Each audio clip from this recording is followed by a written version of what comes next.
Good afternoon, ladies and gentlemen. Welcome back to Myrtle Beach Living Live. This is Todd Cartner, your host, and today I'm so happy to have with us Sarah Eggleston, who is with John L. Scott Real Estate all the way over on the other side of the country in Renton, Washington.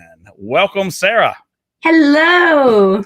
Man, I know. I'm so happy to have you on. We met each other a couple months ago through a online class that we were taking, and I'm like, I'm going to get her opinion and see what's going on the other side of the country. So just a quick reminder, if you are watching, you can be on Facebook, you can be on YouTube, LinkedIn, or Twitter, watching us live. And if you have any comments, whichever source you're watching on, you can type your comments in the comment section, and we'll answer those live here. Or you can call us in at 843-246-7474. So Sarah, thank you for joining us once again. If you could, I see Beverly's already on here. Thank you, Beverly. If you could just tell us a little bit about yourself, and we'll get going here. Well, I grew up really close to Renton, Washington, in neighboring Kent, Washington. So both are south of Seattle. They're kind of suburbs of Seattle, but it's about a half-hour drive to Seattle if there's no traffic. That can tick up quite a bit during rush hour. But, I've lived here most of my life. I moved away to Lake Tahoe for about 5 years, but I couldn't stay away. I had to come back. Yeah. Our broker lived in Seattle for a few years. Her husband was in the military, and they were out there for a couple years. So that's pretty cool. So let's let people learn a little bit more about Renton. I know you've got a little video that we can show here, and let's see if we can learn a little bit more about the area that you're representing. So let's watch out.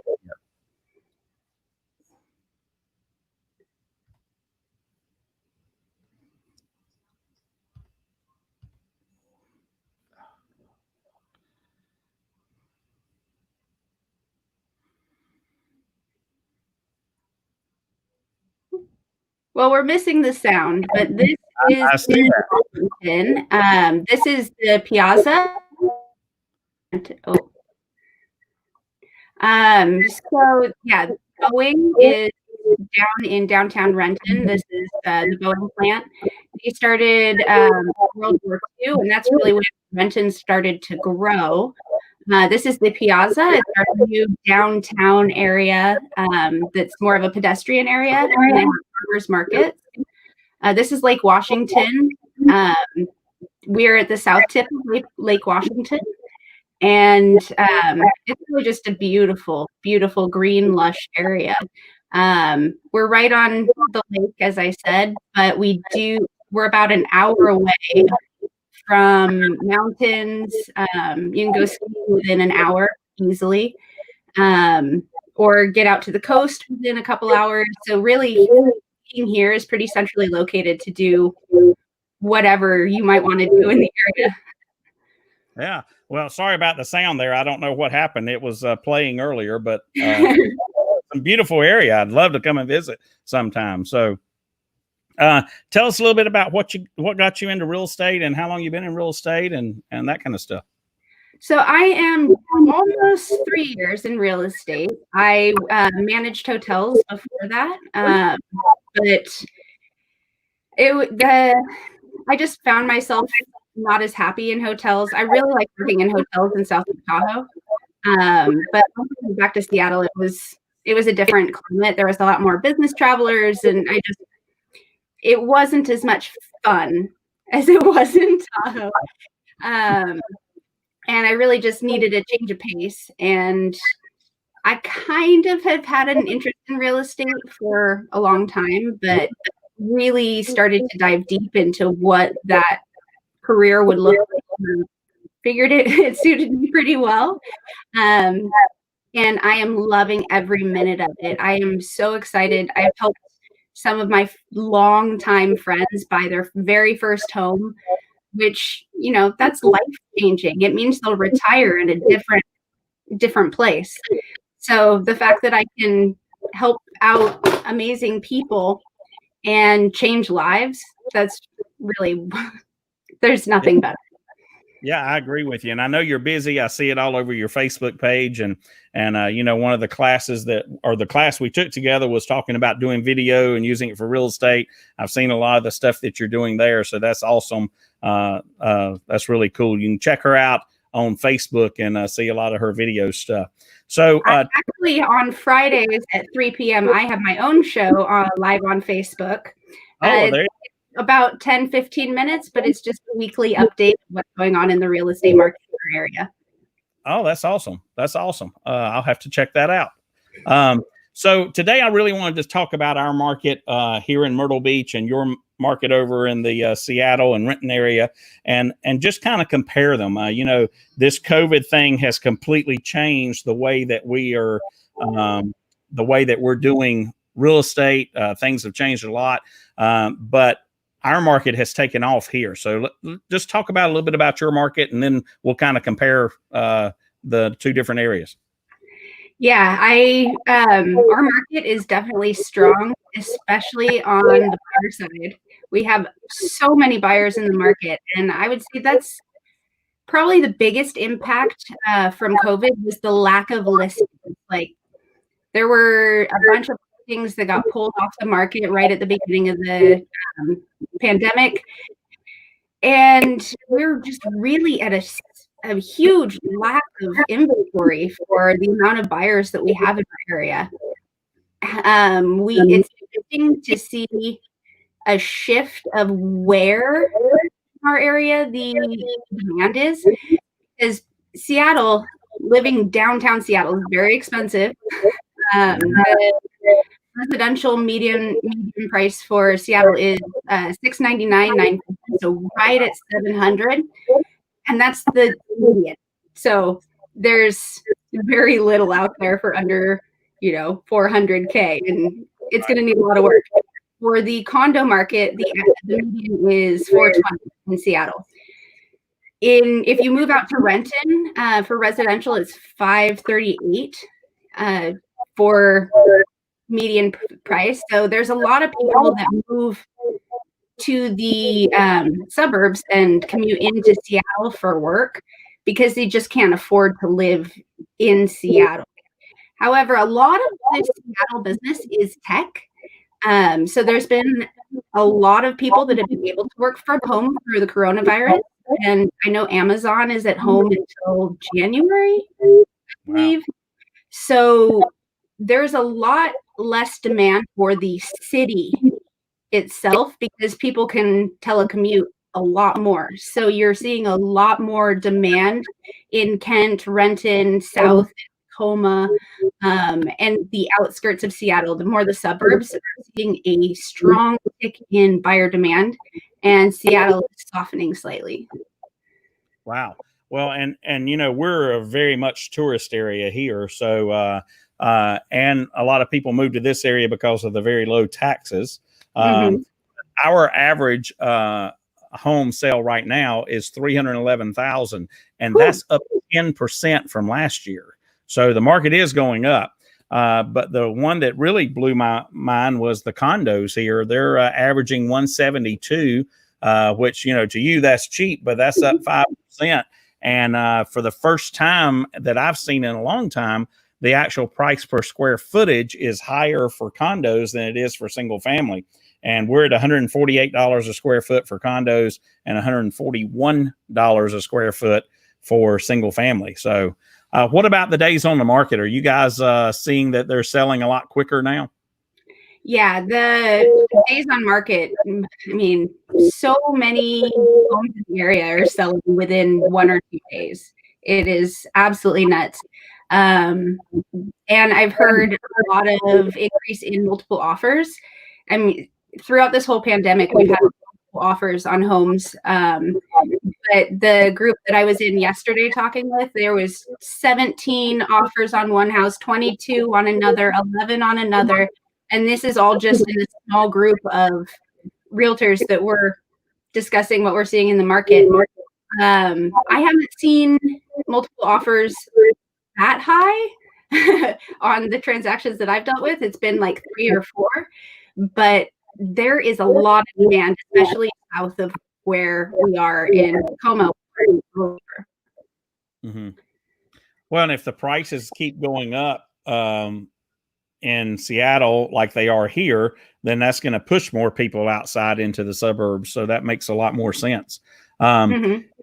And I will tell you this: we haven't seen that kind of numbers for multiple offers, but we have seen that the percentage of the list price of what people are paying for them is really close to full list. We're at 98.1% on single family and 96.3 on condos, which is pretty strong. We were at like around 96%, which was only a couple of percent, but that couple of percent makes a big difference. And last year, so that's kind of interesting. So let's shift out of all these boring numbers that but it is interesting that how even I know it's not boring to me either, but people that are looking to buy or sell really should pay attention to the numbers, because that tells them when is a good market, or at least make sure that you ask those questions with your agent. So even though our numbers are different as far as the price, we're seeing the same trends in the market there and here as well. So let's shift gears a little bit and talk about the COVID-19 and how that's affected your market. I'm sure it's similar to what we've talked about in the last couple of weeks. We've had a gentleman on, James from over in, Darren James from Baton Rouge, Louisiana. We've had one from Columbia, South Carolina. We've had one from up in New York that are coming on, and they're all saying basically the same thing. But tell us about how it's affected your market. So it's at the end of May, or the end of March. It was pretty crazy. They made us non-essential here. But that only on a Wednesday, and then on Friday they reversed it. Said, no, you are essential for these certain transactions, because statewide we had 17,000 transactions in escrow, and those needed to close. It was essential. So he reversed it, and we are now essential, but we are under very strict rules. There's the phased opening approach, and our county, King County, with Renton and Seattle in it, is in phase 2. However, with the slightly rising numbers, we're not rising as much as some states, but we are seeing rising numbers. So Governor Inslee has stopped any progression through the reopening process. So we're stuck at 2 for an unknown period of time. Right. But we must wear masks. There's a lot of protocols that we need to follow for the MLS and showing properties and interacting with our clients. I can only have 2 other people in the home with me at a time when I'm showing a home. So if there's 3 buyers, we have to cycle through in a couple groups. And that's same for inspectors. We can't have everybody in the house at the same time with the inspector. So that's pretty strict. There's a lot of hand sanitizing and gloves around all of the listings. And really, it was challenging at first, but we've really adapted. There are so many more tours available on our MLS now as well. So video or click through Matterport tours, where it's like a digital dollhouse that you click through the different rooms, kind of like Google Street View, but for inside the house. We're seeing a lot more tech being utilized, which is really cool. It is. But the virtual open houses are a thing, since open houses are banned until phase 4, I believe. Virtual open houses have really taken off, and we're getting a lot of views on them. The online viewership for properties in our area has just skyrocketed, and they're watching these virtual open houses like none other. Yeah, that's interesting, because we're seeing some of that stuff, but not near that in depth as far as the rules. some of those are some really good ideas, though.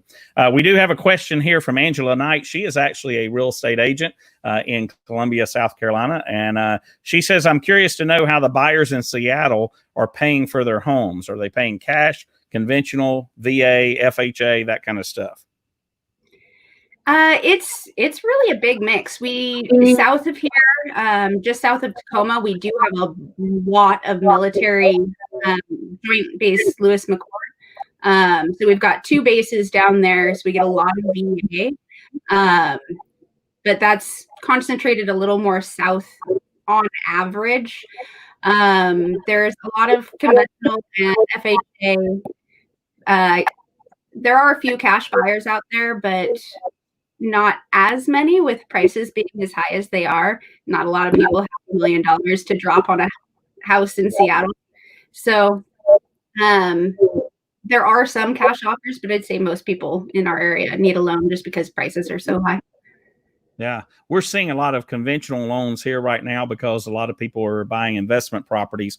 One of the things that we, really didn't take into consideration here was all the people up in the Northeast that visit here on vacation. They said, if I'm going to be stuck in my home, I want to go down to the beach and stay instead of at my house up north. And all the hotels were shut down. So they're now buying those properties as investment properties or second homes. So we have another question here from Beverly. Beverly's also an agent here in Myrtle Beach. And she says, what kind of equipment are you using for the virtual tours? So I just use my cell phone. I set it up with a gimbal. So it's like a selfie stick, but it has balancing, steadying mechanisms in it that make the video a little smoother. So I just hook my phone up to my gimbal, and then I walk around the house and I talk. I'll flip the camera around and do different things. Most of the time I just go live on Facebook when I do it, and then I'll download the video later and share it in other places. But I'm going to be doing one where I do a different format. I'm going to go to the house right before it goes live and do my video tour and bring that back to my house and stream that live so I can actually answer questions while I'm live on Facebook, because it's hard to manage both while I'm walking around the house with my phone on a gimbal trying to read the questions. That was difficult. So we're working through the challenges, but I just use my phone. Well, and that's the beauty of Facebook Live and YouTube Live. All that stuff is free. So so I just have a gimbal here in front of me just to show you what it is. You can get these. I think they were around $100, $80, something like that. You don't need the real expensive ones, but your cell phone just basically fits inside the holder, and then you use this stick, and once you turn it on, it balances the phone, and so it doesn't matter where you turn the stick like this, that your phone stays level. So that is a very good idea to use that. I haven't used it for an open house yet, but that's a very good idea. So we'll be taking advantage of that. So that's some great questions. Y'all keep those coming, and we're going to take a quick commercial break. And when we come back, we're going to talk about a little bit more things in Renton and see what's going on with Sarah. And we'll be right back after these messages.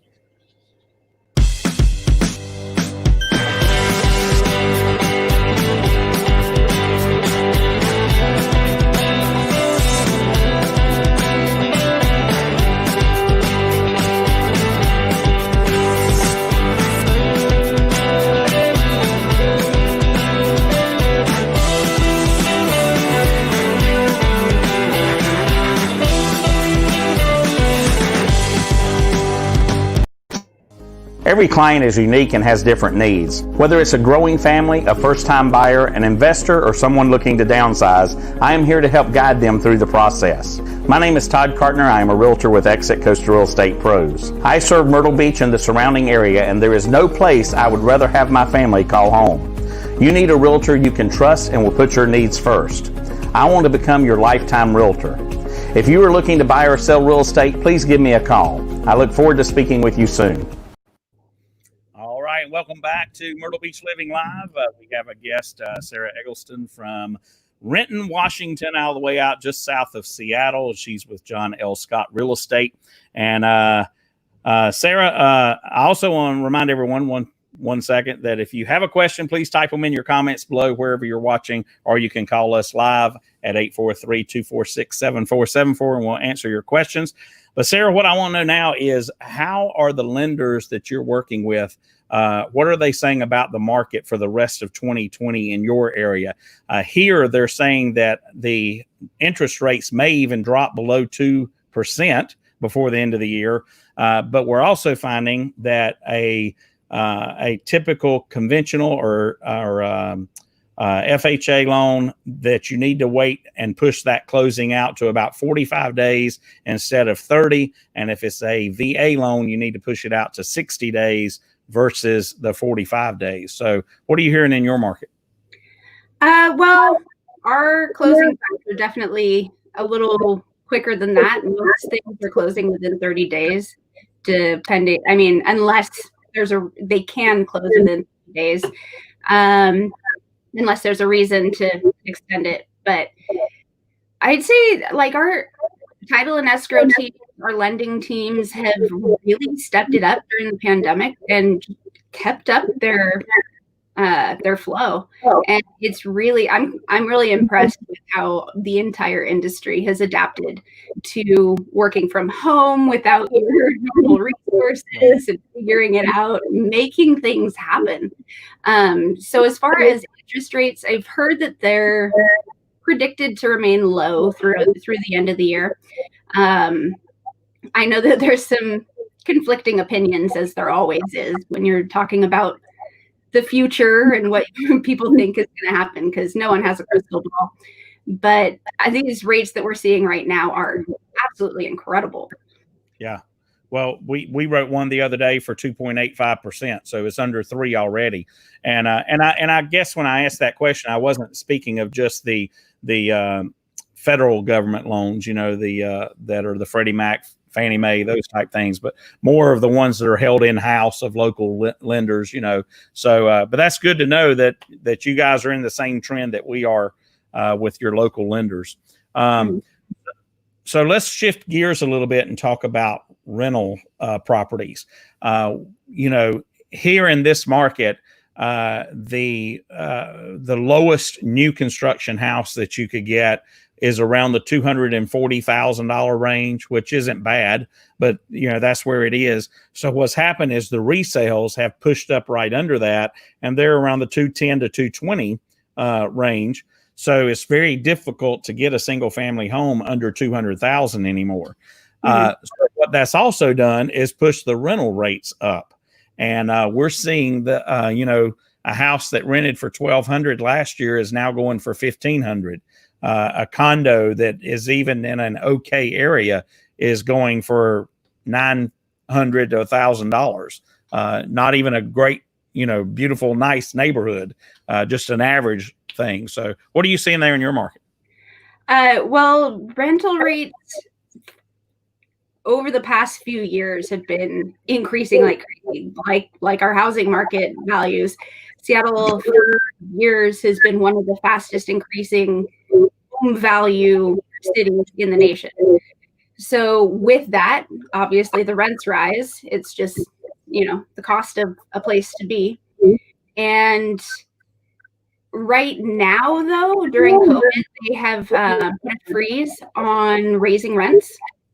They put a freeze on evictions, a moratorium on evictions. And they're really trying to keep people in homes that may otherwise lose them. In Seattle, there's also a wintertime eviction moratorium because there's a bunch of people that were being evicted in the winter, not having a place to go and ending up on the streets when it's cold and wet and rainy in Seattle. In Seattle? It rains in Seattle? A little bit. We had been weather the past couple days, but it is back to drizzly today. But to rent a small house in the rent area, it'd probably be $2,500 a month. Then Seattle, if you wanted to rent like a studio apartment, it probably would be $1,500 to just get a small studio in Seattle. Downtown, the rental rates are absolutely insane.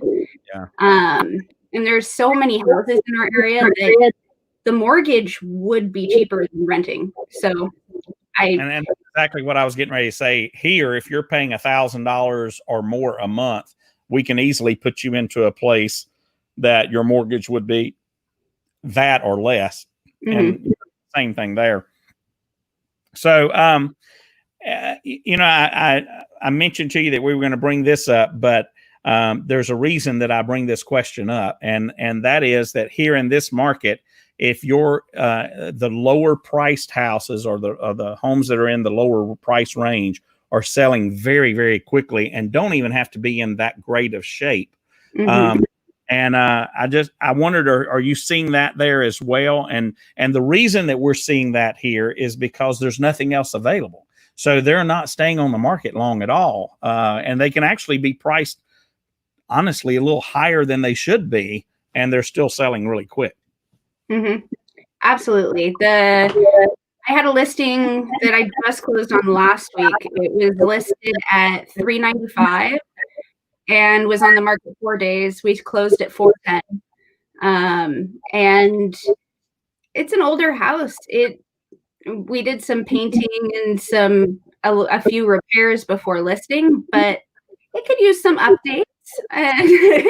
It sold in 4 days. It's nuts how fast those lower price points will. And 400 is really a affordable house price point for here.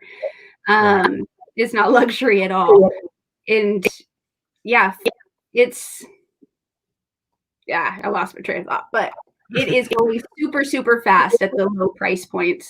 And if it gets up over $1 million, it can sit for a while, but anything under 500 is gone like that.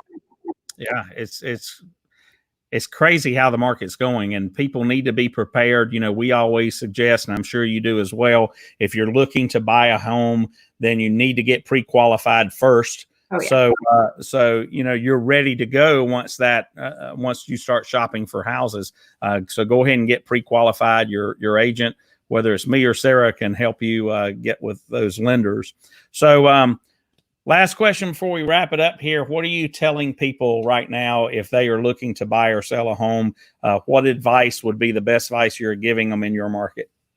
Well, you made a smooth transition there, because my advice for buyers is get ready to pounce. If you see something you like, you got to be ready to go. Have your lender lined up, have your documents all over to them, be pre-approved, have the letter on file. So when you find that house, you're ready to jump, because it might not be there tomorrow. Exactly. And for sellers, honestly, get on the market. What are you waiting for? There's so many buyers out there looking for a home just like yours. And it's really, selling right now is fairly easy as far as getting a buyer, but be conscious of how you're managing how your agent is handling your listing. Safety is of the utmost important right now. Make sure that those safety measures are in place. I have soap and paper towels in every sink. I have booty covers. I have hand sanitizer. I have cleaner. If somebody wants to clean something up, I have all of that available at my listings for people that are there viewing. So just make sure that your agent is taking the proper safety precautions. Yeah, and you brought up two things I wanted to address. Number one, on the safety part, I even tell the buyers that I take into the home, if you need to look into a closet or behind a door or in a certain area, let me open the door. And then I will usually use a paper towel or a glove to open the door with, so there's not so many people touching it. So that's another added safety thing that you can do. And then going back to a seller listing their home, if you're thinking about listing, go ahead and make sure that you do a few things.